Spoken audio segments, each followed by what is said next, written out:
Բարև ձեզ սիրելի ժողովուրդ, ես ճիշտ ասած դեռ երեկ էի ուզում արձագանքեի, բայց հետո մտածեցի մի հատ լավ վերլուծենք էլի, ես Նիկոլի ուղերձները, որ ինքը երեկ Արաբկիրի համայնքում ներկայացրեց, որպեսզի հասկանանք ուր ենք գնում եւ ինչով ենք զբաղվելու այս ընթացքում,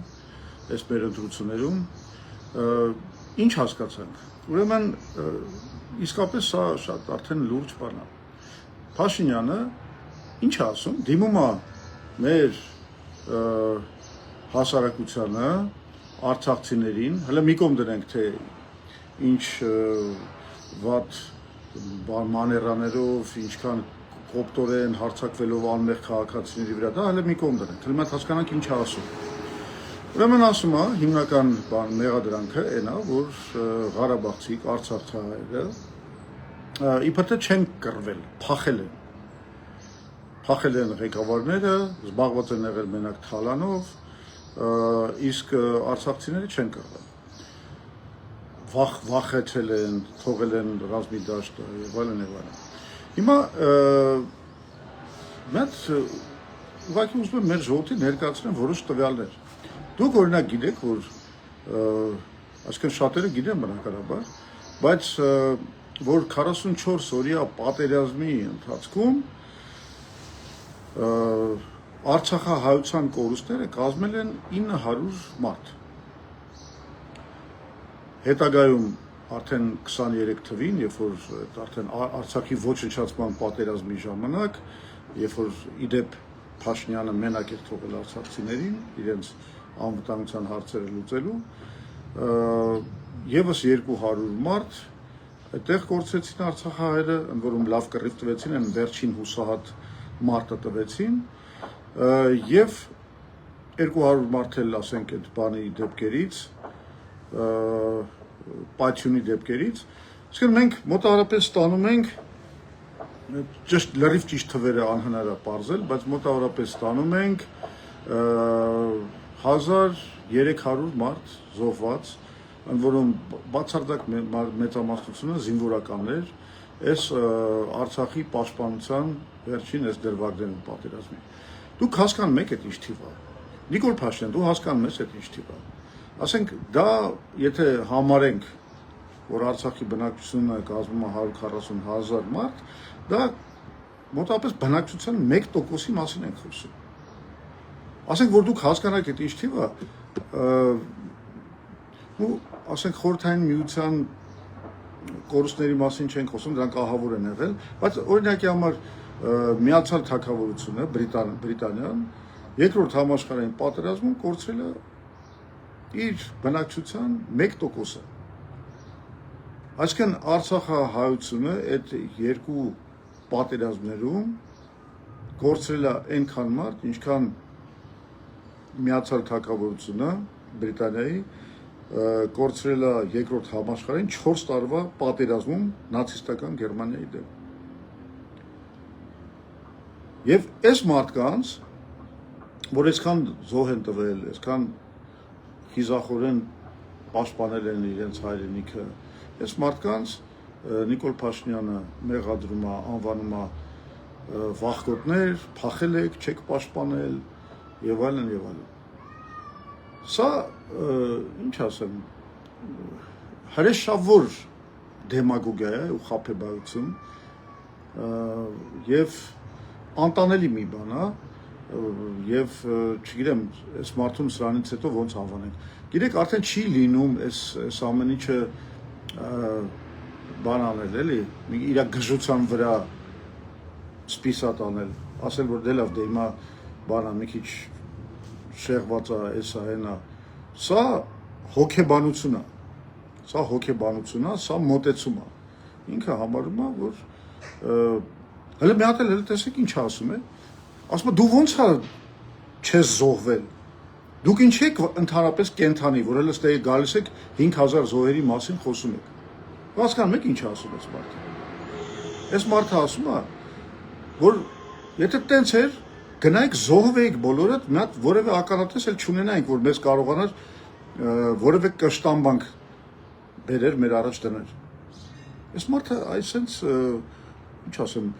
հայերենում դժվարանում էլ հրեշ են բառը չի, ուռոդ է էլի։ Սենց մի բան է։ Ասում ես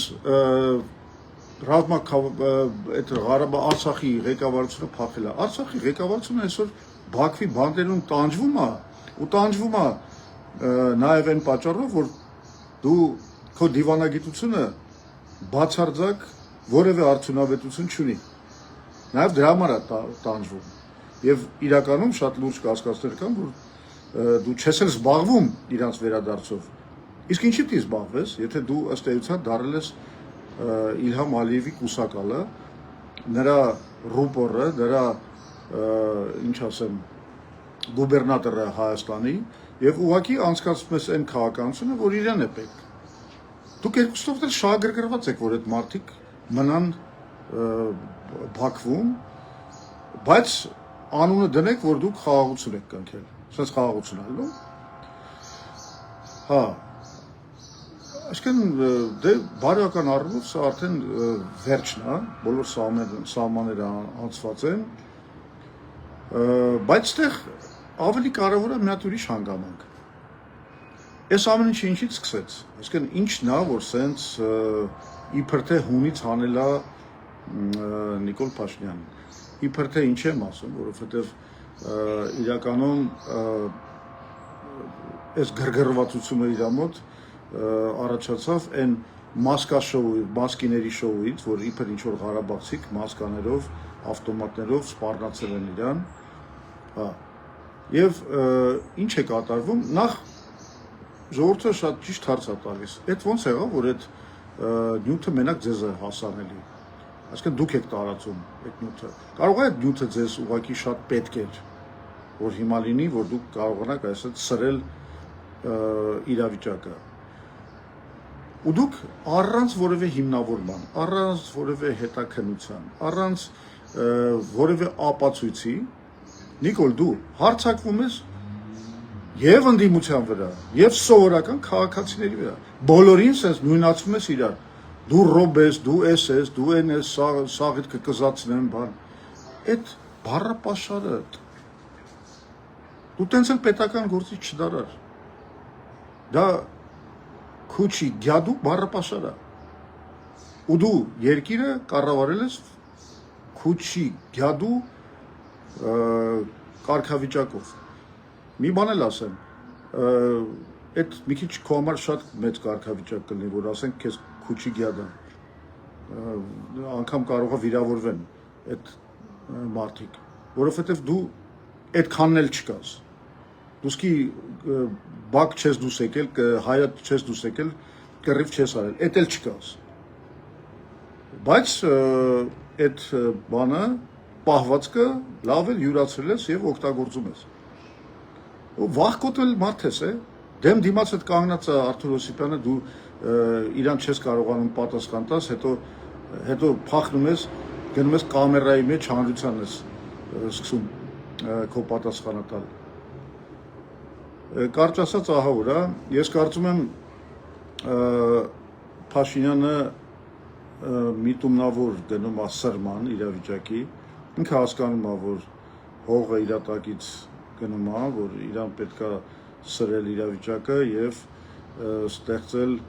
անգամ գնալ բախումների եւ այլն եւ այլն։ Ամբողջ պատասխանատվությունը լինելու է քո վրա, Նիկոլ, դրա համար, բայց մեր ժողովրդին ես կոչ եմ անում սառնասիրտ կեցվածքի, մենք պետք է հասկանանք ինչ չարիքի հետ գործ ունենք, պետք է մեր գործողությունները պետք է լինեն շատ սառնասիրտ, հաշվարկված եւ այս պահին գլխավոր բանը ինչ որ մենք կարող ենք անել, դա նախապատրաստվել նրան, որ հունիսի 7-ին նրան տանք համաժողովրդական հակահարված։ Այս պահին այսքանը կապի մեջ կլինենք, իրավիճակը թեժանում է եւ միգուցե անգամ այդ կապի անհրաժեշտությունը շատ ավելի հաճախակի լինի։ Շնորհակալություն, մինչև մյուս հանդիպումներ։